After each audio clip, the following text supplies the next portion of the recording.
Are you still there? Did you ever leave? Next on Eternal Durdles. Hey, I just want to give a quick shout out to all of our Patreon supporters out there. Thank you to the Durdle Maniacs. If you want to be a Durdle Maniac, go to patreon.com/eternaldurdles and help support the channel. It keeps things going. It keeps things updated. Thanks so much for watching. On with the show. Hello and welcome to Eternal Durdles. I'm your host, Zach Clark, and with me as always, Phil Blackman. Phil, how's it going, man? Zach, nobody cares how I'm doing, man. We got Mike Flores with us on the cast today. Mike, welcome to the pod. Oh, thanks for having me. Yeah, man, this is great. So we, full disclosure, Michael and I just spent the last half hour talking about Magic in like 1997, which you'll get to see at our MagicCon Chicago panel that I'm doing. So if you're in Chicago, you'll want to check that out. But we're here today with Michael to talk about Premodern. So yeah, you have a podcast called Spike Colony with Lanny Wong. And you basically you are the guy for Premodern lately. This is where people go to talk about Premodern. I appreciate it. I think that I probably don't deserve that. I'm neither the best Premodern player nor the best Premodern deck designer, but I have to say I just had a little bit of a reputation outside of Premodern. And so when I started playing, people were like, oh wow, this is like a big deal or whatever. I just like it. I honestly just like it. I'm so grateful it exists. And if I am the guy, then fantastic, but it's not deserved. Yeah, I mean, you're the guy in that you're the guy talking about it. You're where people go to vent about that format. I feel like and it's one of those things where it's not just that hey, you're just a person who talks about the format, but you have experience through playing through those eras as well. And I think that's something that resonates with the people that play Premodern. So this is pretty funny. I have a friend. The thing that people probably know about me is throughout my career as a Magic content creator, writer, Pro Tour player, whatever you want to call it, coach. I guess I've been a coach for a long time. I just always have had a string of young men who have been my apprentice at one time or another. Grand Prix champion Steve Sadin, Josh Ravitz for a long time, Roman Fusco, my partner at Ancestral Recall. I've just been a string of young men following me around and learning it at the foot of the sensei. Or I'm now grandfather because of this. But a kid by the name of Patrick O'Halloran Gannon, he decided he wanted to be my apprentice. So what he did one day was he saw that I had posted about Premodern, and I had never played a game of Premodern. So what happened was I was cleaning through my old Magic cards, and I found some decks. I found my Napster deck that still together, my Hatred deck from the summer of 1999. I took pictures and I just posted them on social media. And Brian Kowal, my old teammate in Righteous Babe, said, "Oh, you should frame this deck in reference to the Napster deck." And I'm like, frame it. Well, what if I ever need Rishodon port? So I only own one copy of Rishodon port. I actually own multiple sets of Rishodon port, including a beautiful set of Japanese ones. You might know this story. John Finkel has them still since the summer of 2000. I was in his hotel room at Nationals 2000, and I said, "Oh, John, can you give me my Japanese Rishodon ports back? You've had them for a year." Oh, sorry, 2001, right? And he's like, "I don't have your Rishodon ports." I'm like, "You definitely have them. You won the U.S. Nationals with them. Then you won the World Championships with them. I would like to have them back if that's okay." Right? And he's just like, "I don't have them. Look in my binder." So look through his binder. On the first page, there's a set of Japanese Rishodon ports. And I'm like, "Here they are." And he's like, "Can I borrow them for my Fires deck tomorrow?" So he still has the effing Rishodon ports. So anyway, I only own one set as a result of these Rishodon ports being in John Finkel's Nationals winning, Worlds winning, and then Nationals top 8ing decks in consecutive years. So I said to Brian Cole, I said, "I can't frame this Napster deck, although it's a good idea. I might need the Rishodon ports." He said, "When will you ever need Rishodon ports unless you're going to play Premodern?" And I said, "What is Premodern?" And that was the first domino. So Patrick O'Halloran Gannon decided he wanted to be my apprentice. So he will talk your ear off about this, right? He long conned MichaelJ. So he's just like, I'm going to put together pre-modern decks. And so I said, oh, this looks pretty cool. But what ended up happening was I didn't take it seriously or anything. I was just like, oh, whatever. It's like a weird nostalgia format. It's not an official format or anything. But a bunch of my friends are going to this thing called LobsterCon, right? So Kowal said, I'm going to go to LobsterCon. And I found out Olarade was going to go to LobsterCon. Olarade, right? So I'm like, oh, this is cool. Like, I'm not doing anything. I'm gonna go to Boston. I'm just gonna play in this thing. Who cares, right? Like, I'm gonna use it as an excuse to see BK. We were coming out of the pandemic. I hadn't seen anyone in 2 years, and I hadn't seen BK. So I'm like, I'm just gonna go do this. And Brian Manolakos had me on. The second I'm like, oh yeah, I guess I'll play your weird unofficial format or whatever. Brian goes, come on ATC, right? So we're just gonna do this. So Patrick O'Halloran saw that I was tweeting about Premodern, so he puts together a bunch of Premodern decks. He says, oh, I heard you're going to this thing called LobsterCon. Don't you think you should practice? So I'm like, I don't know, I guess. So he put together these decks, and so we played, and the first game I played, this is a famous story in our friend circle, I was playing Aaron Dix's Bauble Burn deck, and I put down a first turn Mog Fanatic, and Pog, it just like scoffs at it. He's like, is that card even good? Right? And I said, this card's going to do 6 to you. You should probably sort some pleasures. He's like, this card isn't good. It ended up doing 7. And so 2 things happened. A, he gained a respect for Mog Fanatic, and B, I fell in love with Premodern. I fell in love with Premodern in that game.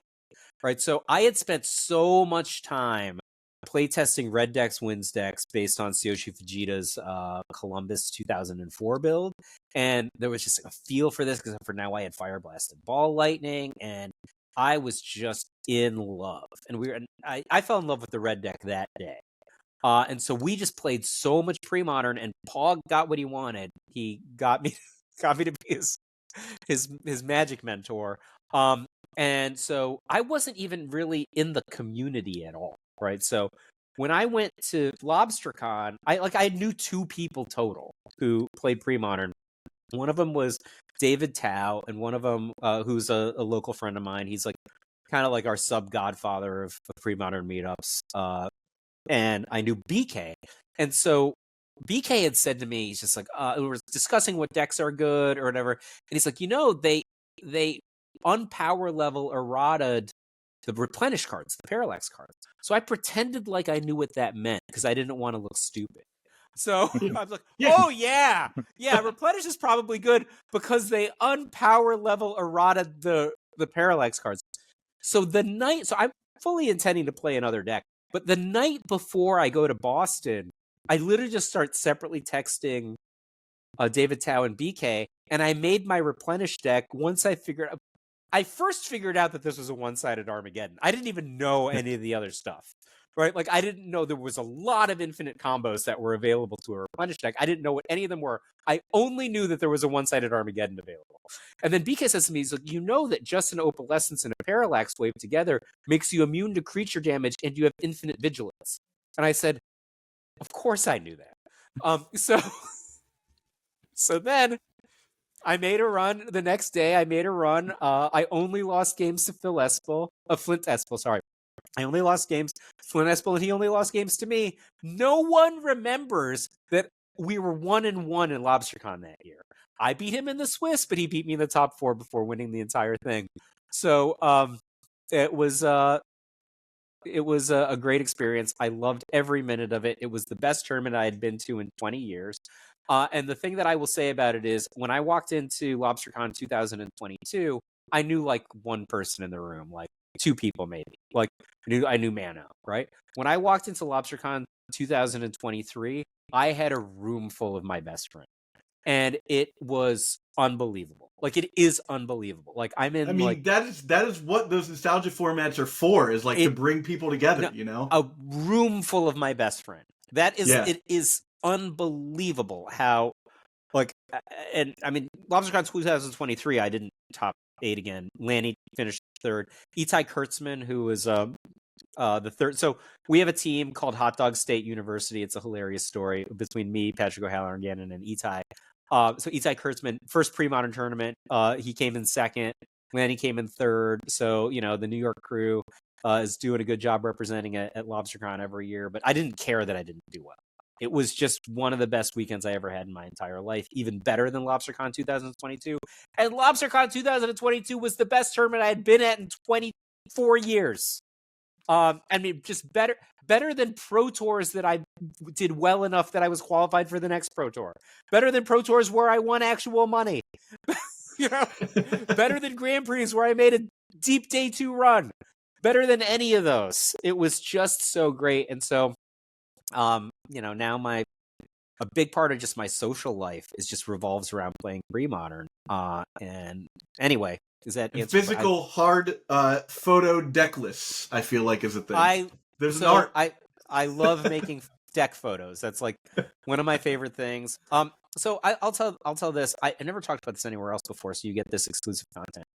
There is this notion of net decking that persists everywhere, right? So we were talking earlier about people hiding their technology or whatever. But at some point, deck lists became public. If you go to a tournament that uses Melee, for example, every deck list is public in Melee, right? So there's no hiding decks anymore. When I was coming up, people made their own decks at a much higher frequency. In the early to mid 2000s, people played Flores decks. So there was a deck called Flores Blue, and there was a deck called Flores Black, and there was whatever. And my decks were, I don't know if they were so much better or worse than anybody else's decks, but I made them, and I was a famous Magic columnist or whatever, and so there was some amount of branding there.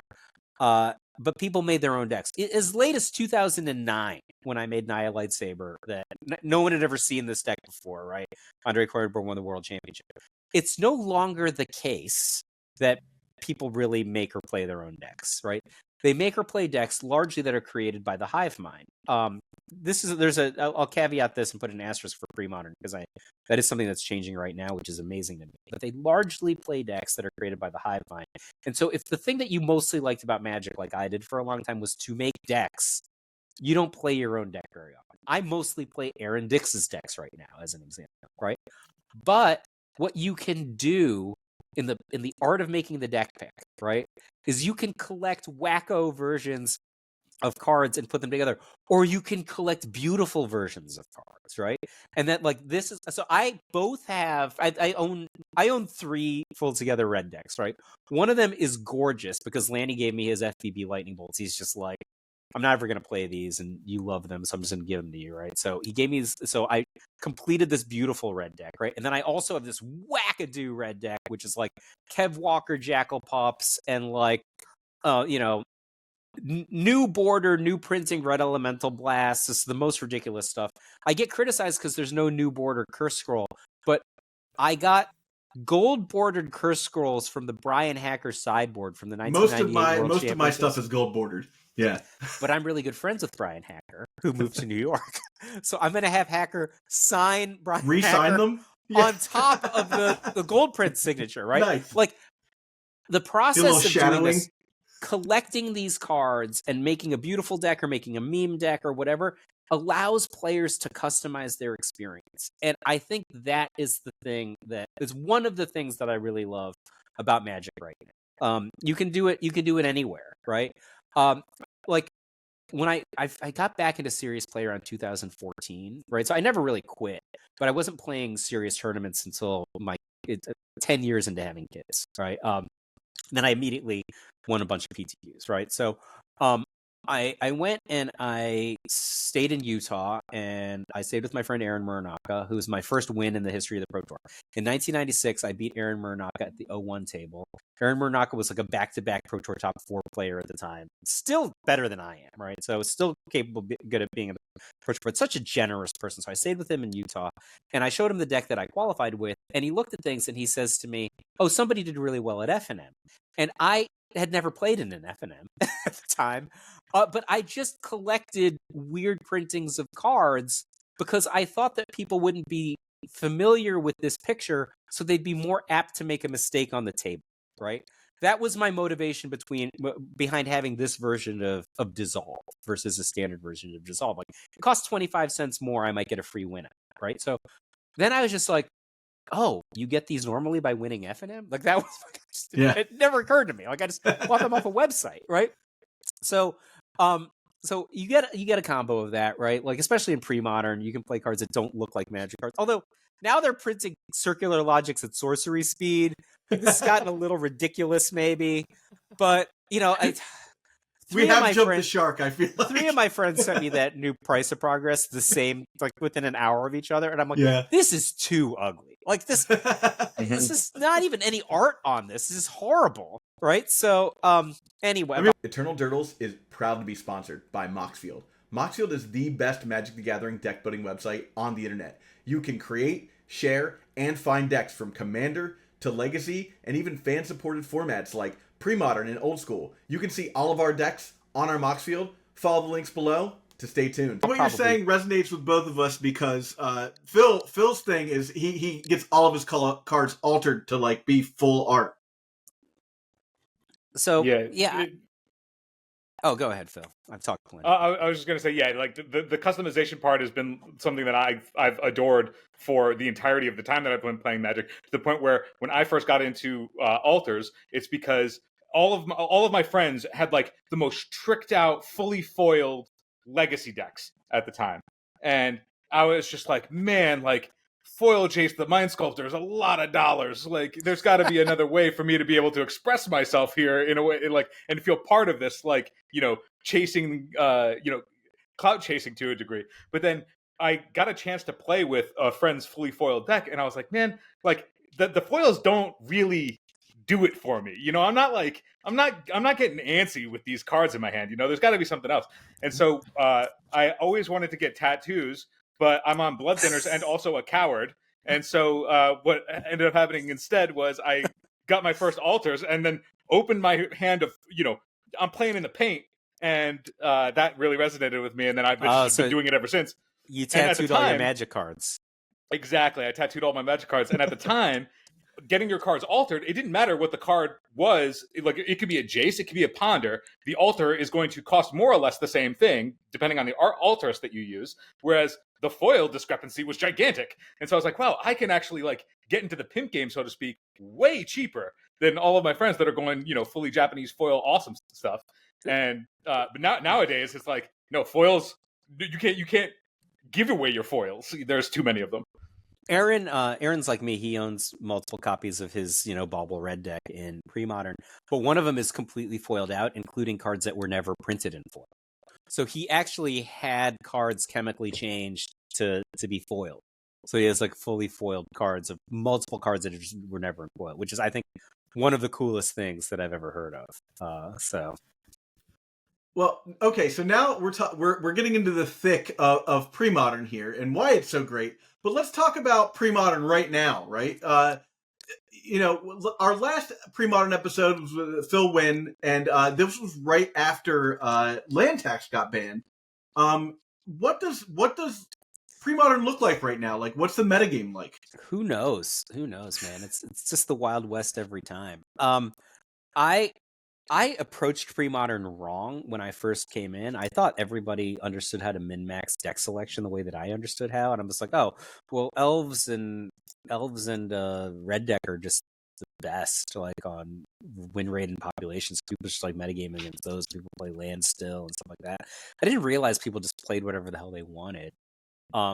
There's just no mathematical reason to play the Rock. I'll give you an example, right? So people joke, I started the joke, where the Rock is a 45% win rate deck. It's actually about a 44.5% win rate deck, not quite to 45%. No one should play the Rock on win rate. They play it because they love it. I've played it in big tournaments because I love it, but it's not good. It's not good insofar that it is a sub 50% win rate deck. So I thought no one should play it. But the thing is, some people do play the Rock, and the Rock actually has good matchups against some good decks. So that's weird. I'm like, people just do whatever the hell they want. They don't care. And I think it is more like that than it was 6 months ago or whenever, when land tax was legal in Premodern. You really just do whatever the hell you want.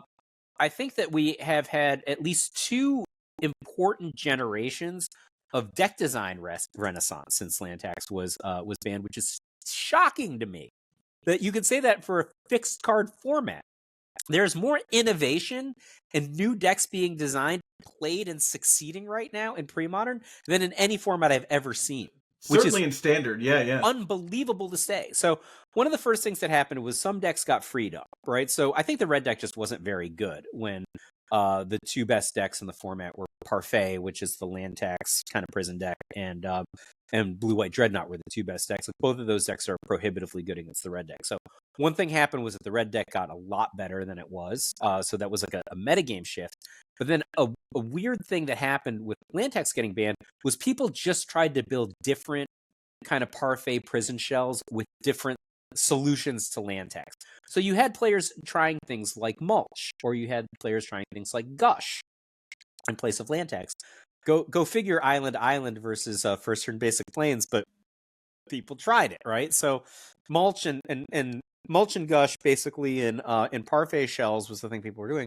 Then another thing people did, a completely different direction, was, all right, we're going to play the Parfait shell. We're going to use white control elements and Oath of Druids, but instead of getting recycling our deck with Gaia's Blessing, we're just going to get a big Terravore, right? So what ended up happening is this entire other wing of decks came out that was just oathing out a Terravore, typically a green-white deck.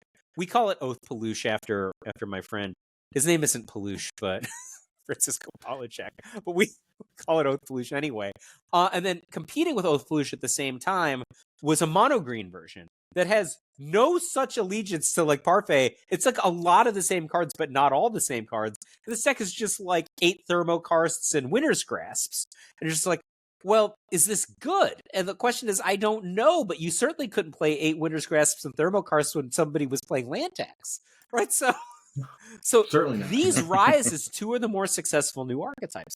Most recently, Francisco has basically taken the mono green kind of Thermokarst Winter's Grasp deck, just added a little red land for some pyroclasms, and has a red green version that's being very successful. So there's red green, white green, and mono green versions of like the Oath No Gaia's Blessing Terravore strategy. There are at least 2 different versions of the descendants of Rich Shea, which are like kind of the Parfait shell with either Gush or Mulch. Rich himself won a monthly 2 months ago with a mulch-based version. And then even more recently, like in the last 2 or 3 weeks, other prominent members of the community have come out with other completely new, innovative, and different decks. And the thing is not that new decks are being made. People have terrible ideas constantly.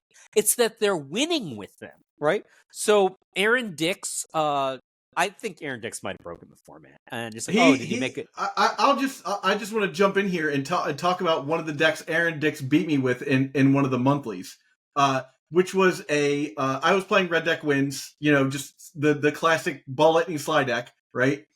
And he beat me by putting a Treacherous Link on one of my creatures, and then putting a Pariah on it, and then killing me with his Painlands. Aaron's current deck is not nearly so He's kind a monster.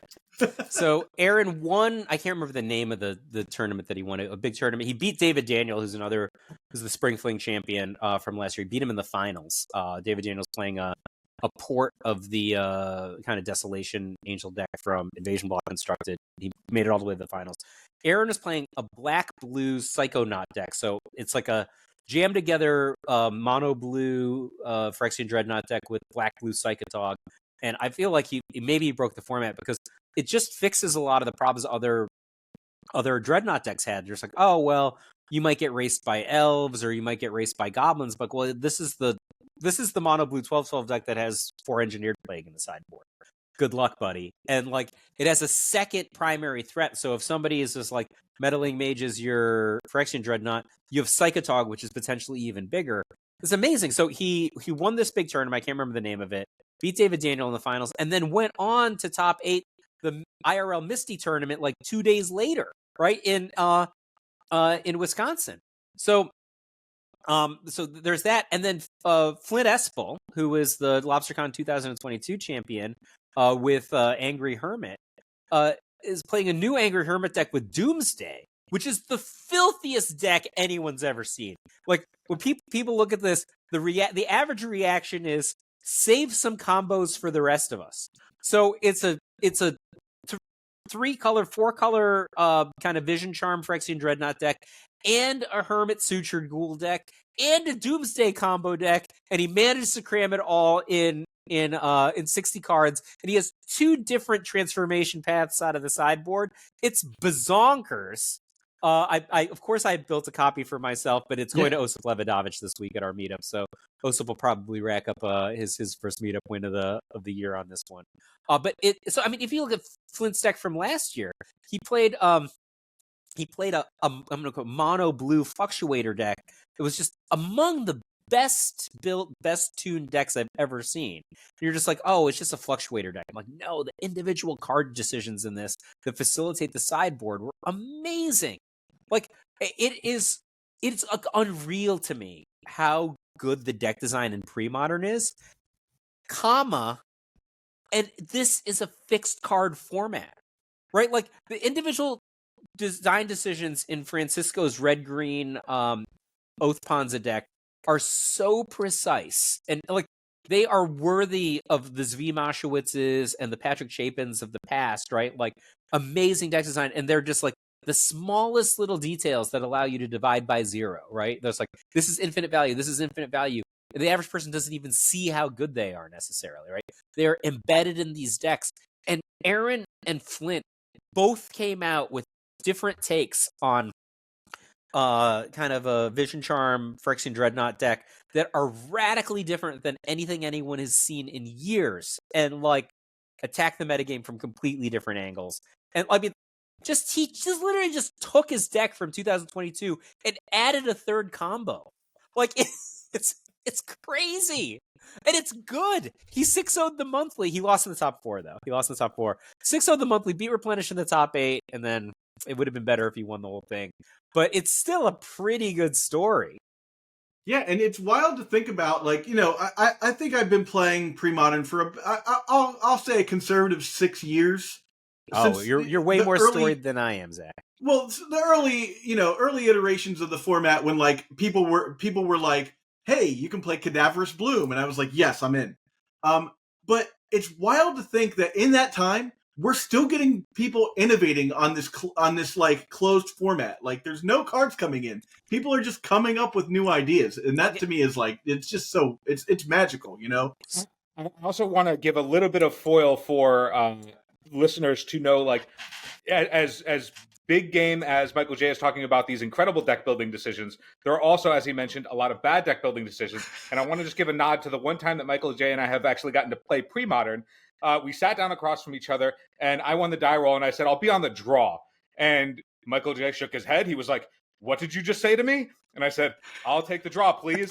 And he was like, "Well, I guess I'm probably dead. I don't know what's happening anymore." And then I proceeded to try and cast Tithe, and then didn't do anything else for the rest of the game.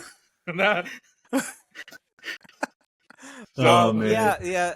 I thought you were going to be a reanimator deck when you decided to go second. I'm like, oh, I'm probably dead. But no, you were just getting a small amount of card advantage in Plains form. I was trying to get that extra Plains, Michael J. Yeah, just the but one it was extra. just like, but you were just doing the thing that I was describing before, Phil, which is people take the Parfait Shell. All the other cards are still in it, right? Oath of Druids is still a very powerful card, right? All the rest of the machinery that made Parfait what it was is still there. It's just they took out honestly, they took out the second most broken card, but don't say anything.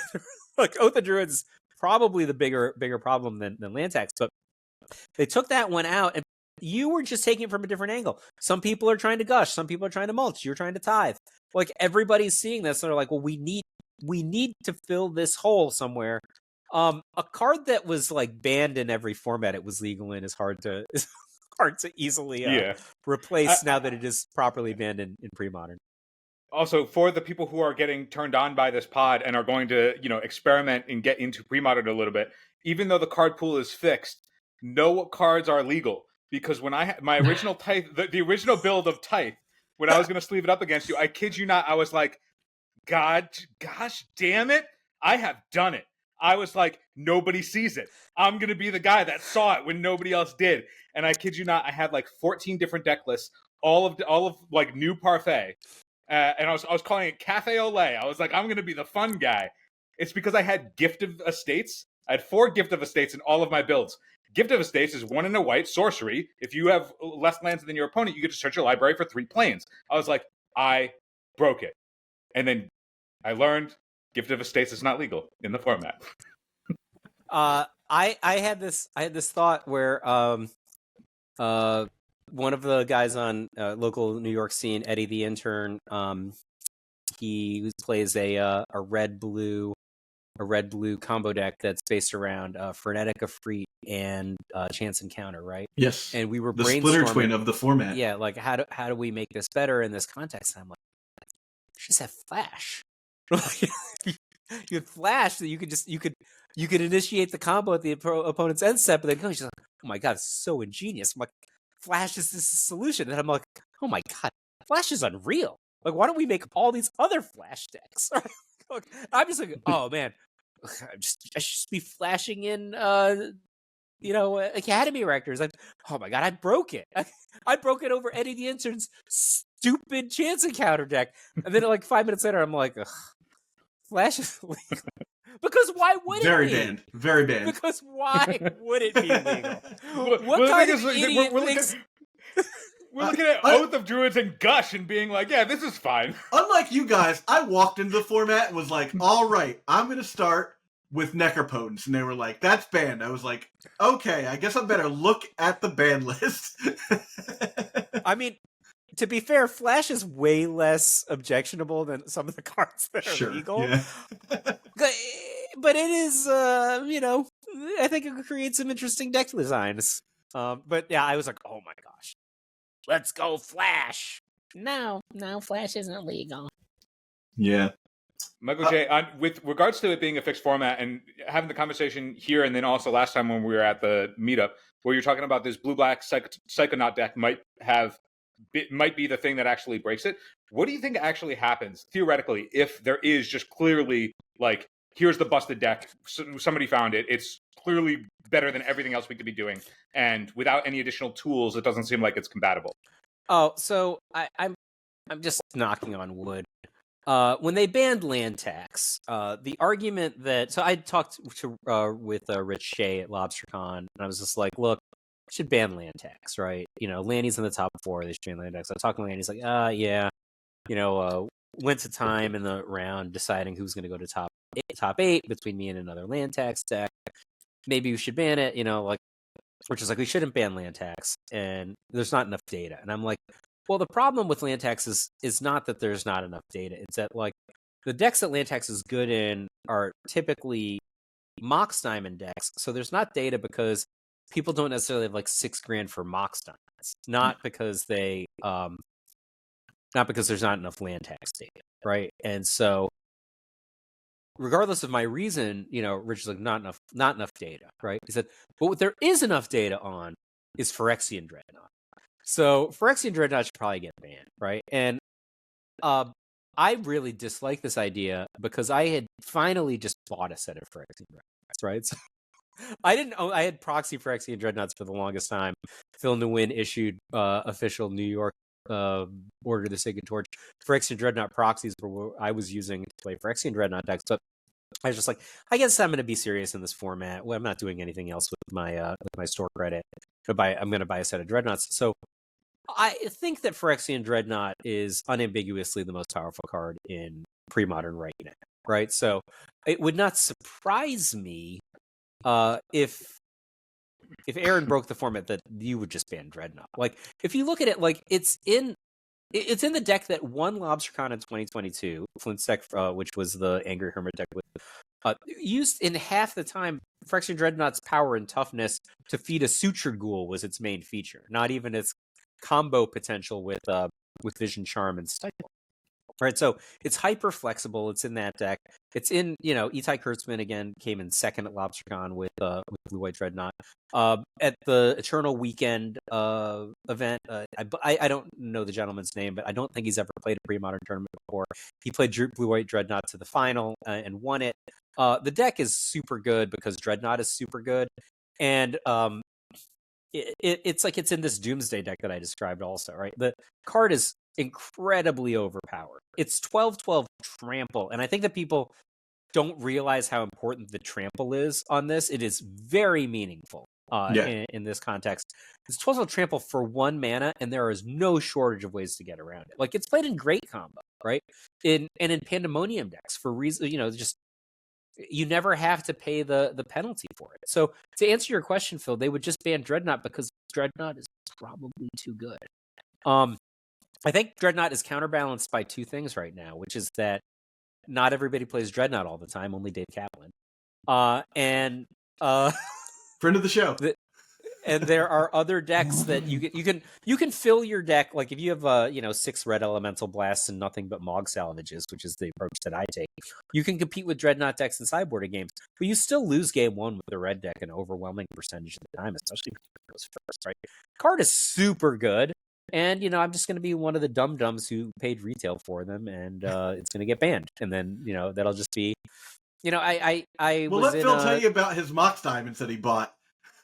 I was in a store. A friend of mine who's been playing for a long time, but had a long lapse in his career. He plays in pre-releases and stuff now. I'm like, how much do you think that card is? He's like, I don't know, $5. I'm like, I'm guessing $5.50. The card was Baneslayer Angel. Like, how much do you think I paid for it in 2009 after my friend Andre Coimbra won the World Championship? And the answer is $55 per. Yeah, 55. 5.5, Zach. Yeah. Oh God. So $50 more than what you thought you were going to pay. 55 per, not 55 for the set. Yeah. Wallet Slayer Angel, they used to call him. Yeah, so they would ban Dreadnought, and I don't know, like I think it's dangerous to have a bunch of cascading bans, because like once you ban Dreadnought, like the red deck might become prohibitively good. It's going to change the dynamics of the format quite a bit. I think that and it also offers people to start calling for blood every time a deck starts doing well, which is something you don't, especially in this close format, you don't want to have people doing. I think a thing that might be interesting is that maybe we have a rotating banned list, right? So maybe we unban Flash for a while. Maybe we unban Demonic Consultation for a while, right? So a thing that people complain about is the color black is underrepresented relative to the other 4 colors, right? Like the other 4 colors each have meaningful footholds, and white doesn't. There's not really mono white decks. Like there's the Stacks deck that Thursday as God just played. There's white weenie variations, land still, but there's not really a white deck. But there are green decks in the form of elves, red decks of multiple types, and so on. Obviously, mono blue, blue white, black blue. 12-12 decks as well as other counterspell and control decks, but there's not really any black decks other than the rock that people play at a high level of frequency. Maybe we'll make black good for a few weeks, right?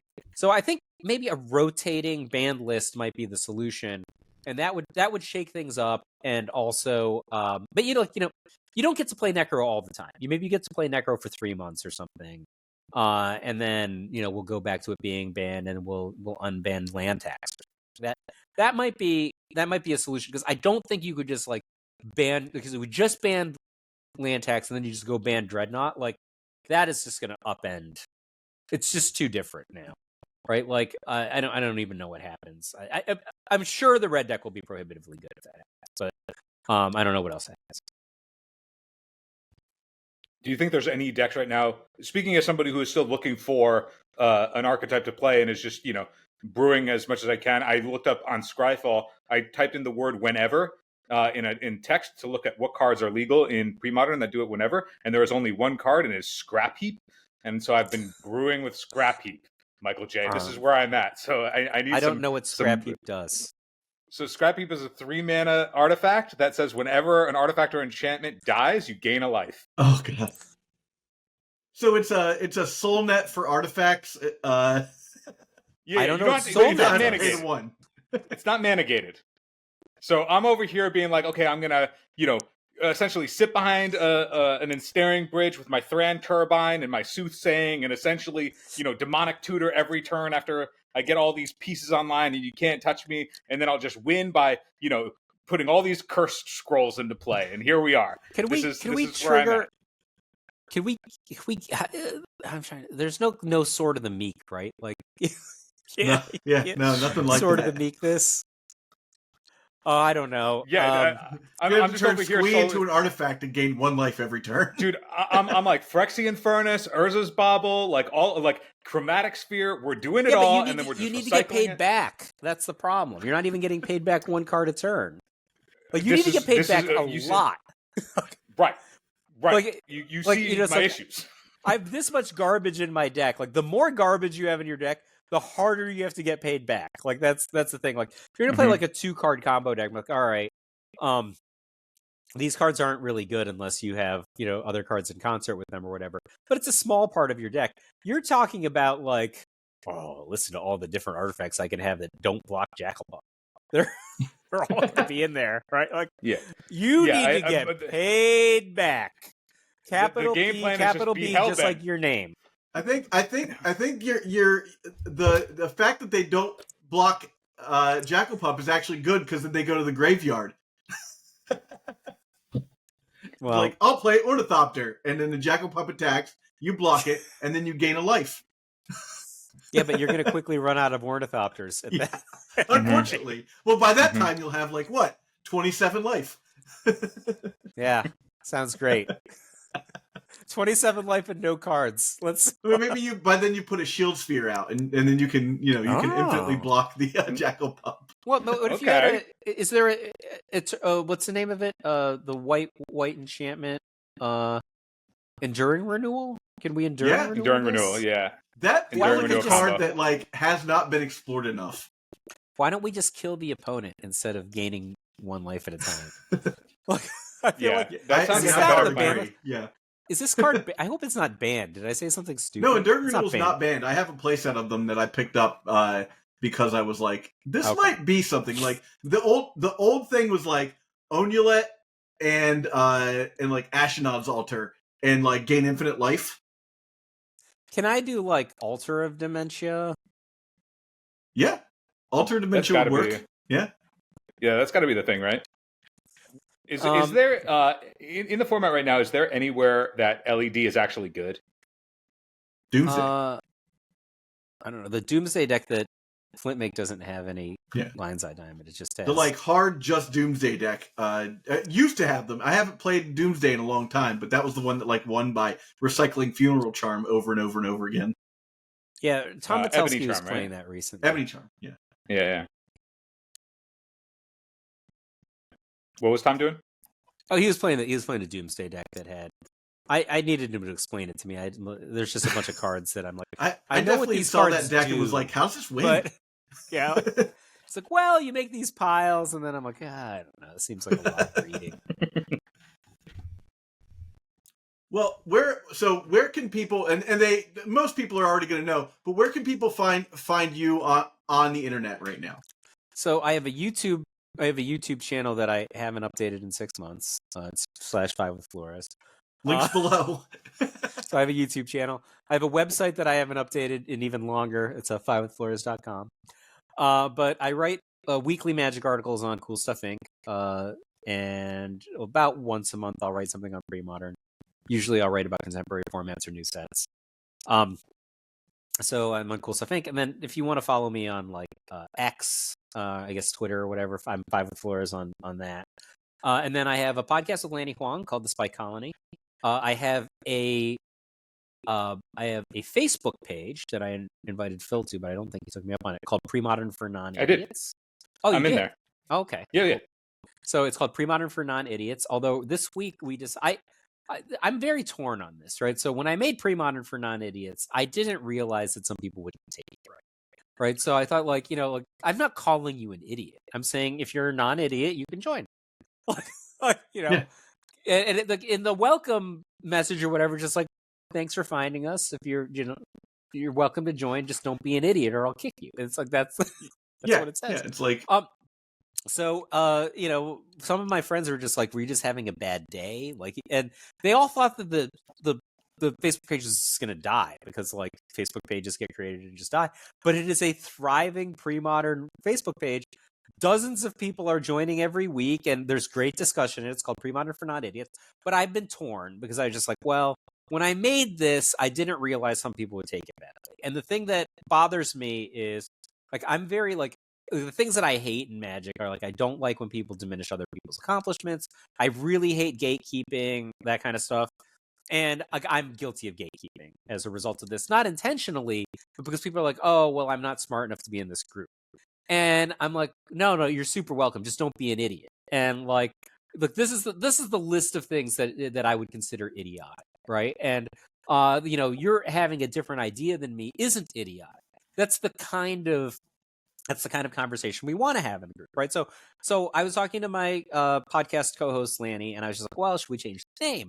And he's just like, I know a bunch of people who are just definitely not idiots who are afraid to join because they're afraid they're going to be exposed as idiots. So I was just like, see, that's not the vibe that I'm going for. So I put a poll up, but a lot of the longer standing people who've been in the group are like vehement that it should stay Premodern for not idiots. It's just like gatekeeping is good if it focuses the content, right? And I'm like, I never thought about that before. And somebody else said, I actually ask myself before I make a post in this group if the thing that I'm saying is idiotic. And if it is, I don't hit return. And I'm like, wow, that's actually, the internet needs more of that. Right? Yeah. So I'm very torn because I want to change. I'm the one who made it Premodern for 90 days, and I want to change it because I don't want to be non-inclusive, right? But my non-idiots are like, no, we like the not idiotic conversation going on. And so I don't know. I'm really happy with this group. So if you are interested in Premodern, you are very welcome to join. There's like a gating question now, not because I don't want to be inclusive, but because I was getting a lot of bots. So the gating question is just like, what's your favorite Premodern deck? You just put like, elves or doomsday or whatever you like. And I'll let you in, right? But like a lot of the bots or whatever don't know what a Premodern deck is, so they don't answer the question, and I don't. One let them day in. they'll know. Yeah. So well, right, they what don't I know answered. yet. I think I answered Didgeridoo Doomsday, and that's when I recognized that maybe I was not Perhaps the best an idiot. candidate. Yeah. So no, I really like so people are like, oh, is it just Premodern for spikes? And I'm like, no. One of the things that I have experienced the most joy in recently is making this meme red deck, which is like new printing, new border, red elemental blast, new printing, new border, pyroblast, like hunting down these Brian Hacker gold bordered curse scrolls that I'm going to have Brian re-sign over. Like these ridiculous Mog fanatics that look like Santa's stealing on from Christmas or something. Like that isn't spiky, right? That's just me experiencing joy by the same as you, Phil. Like you're just blinging out your cards with a little altering paint, right? Like, and I want to share that, and I love putting deck picks, and people like putting deck picks. And the thing that is really funny is like, well, at the risk of being an idiot, here's my question, and I kind of love that, right? So, it's not just for spikes. Like people have ideas and they want to exchange them. People experience joy. People are using it for their meetups in other cities, which is fantastic to me, right? So recently in, I think, Madison, Wisconsin, some guys posted they had a meetup in a cigar shop. And like, I'm not a smoker or anything, but I think it's effing cool that they had a meetup in a cigar shop, right? So, you're welcome to join Premodern Frontiers. Just don't be an idiot. And I've never kicked anyone out. Although I thought about it once. I was like, so here's the thing. I like trash talk. Super pro trash talk. I hate shit talk, right? Like, I don't like people just putting people down. I really hate people diminishing other people's accomplishments. And I feel like that's like the worst thing to me in Magic. People work really hard. It's not up to somebody how many rounds a tournament is. It's just like, oh, well, your tournament wasn't long enough for me to acknowledge that you won it. Like, well, it wasn't up to me, how many rounds the tournament was. All I did was play my best. Why do you have to take that away from me? And the answer is that person doesn't have to take it away from you. They're just being an asshole, right? So I don't like that. I don't like people say stuff all the time that's just like, not in Premodern for non-idiots, but like in other contexts, we're like, oh, well, they only won 3 rounds, or like, oh, can we really take this seriously? They play in such and such a region or something. Just like, screw off. So I wouldn't tolerate that. But, for the most part, just your stupid idea is probably not that much stupider than my stupid idea. I think that's a perfect way to end the podcast right there. Michael, thank you for coming on, and again, thank you for the contribution to the MC Chicago panel. Again, if you're going to be in Chicago, definitely check that Saturday at like 5:30. Check that out. I'm sure we'll also like record it so people can Zach, don't watch it. sign off yet. Oh, what's up? Boomer Book Club. Boomer Book Club. Oh, let's talk about it. You have Deep So Magic. Boomer Book Club 1, you were invited. Our next episode, I think, is like chapter 5 or 6. So I want to say that Baxter claims that he once thought that Nevinrall's disc was the most powerful artifact until he was introduced to James Day Tome. Oh, and yeah. then in the next chapter, he talks about a red-white book burning deck. So it's the book. It's James Day Tome, and he uses it to get burned, including such cards as Disintegrate. Yeah. In an era when Necropotence and Green-White Armageddon were two of the most powerful decks, along with land tax being legal and standard, I have a hard time believing that Baxter really thought that James Day Tome was the most powerful artifact, more powerful than Nevinrall's disc, which was a 4-up staple in the format defining Necropotence deck. Is that in the book in front of you? Well, I'm sure it's in here. I think my favorite one from this was there was a deck. It was like a green and black deck that like the whole idea was to like gain life off of Dark Heart of the Wood. And I don't remember what the payoff was, but the payoff was bonkers ridiculous. No, it's just a better Zeranorb, right? So Zeranorb's only 2 life. Dark Heart of the Wood is 3 life. What are you, an idiot? Yeah, I must be an idiot. Yeah, you a clown? Come on. The other good one, the other deck that I really loved, that Zach.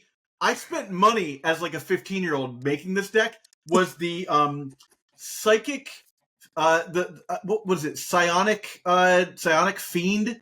Like it was a 2/2 for like 4 mana that tapped to do 2 damage to a target, but dealt 3 damage to itself, or 3 damage to it was 3 damage to itself. So you put a Holy Strength on it so that it survived, and then it also played Spirit Link, so you could gain like 5 life off of that, and then it also played Orcish Artillery. So it was like a 3-color deck that like completely was just trying to like turn your entire deck into Prodigal Sorcerers. Oh, I mean, Zach has always been a combo player. One of my first serious decks was Circle of Protection Red, Orcish Artillery, Orcish Cannoneers. Oh yeah. Right? Then I'm like, oh wow, this makes so much sense because I have Circle of Protection Red. When did you figure out that you could just do that with what's called Force of Nature with Circle of Protection Green? I don't know. Then I'm like, this deck already makes so much sense because of Circle of Protection Red. Then I added Circle of Protection White, Acacian Moneylender. So I know all about you and the Acacian Moneylender. I listened to that book. Yeah. So, no one could beat this deck. You wrote a whole article about the Acacian Moneylender. No one could beat this deck unless they weren't playing red or white. Yeah. In which case, my deck was very bad. You're like, I will pay 1 white mana and bolt myself. Don't worry, it'll pay off later. All right, I'll let you go. This is super fun. Again, thanks for having me. Thank you for being on the cast. We got to have you on again soon. This was a blast. Phil, am I going to see you on Thursday? Meet up at Bifrost. You sure are. All right, see you then. All right, I'll be there. Thank you everybody for watching. Have a good weekend. Bye-bye. For the gift that keeps on giving all year round, join our Patreon at patreon.com/eternaldurdles. And hey, check out this playlist we got up here with all of our interviews over the last couple of years. Some great people from the Legacy community, some really great guests.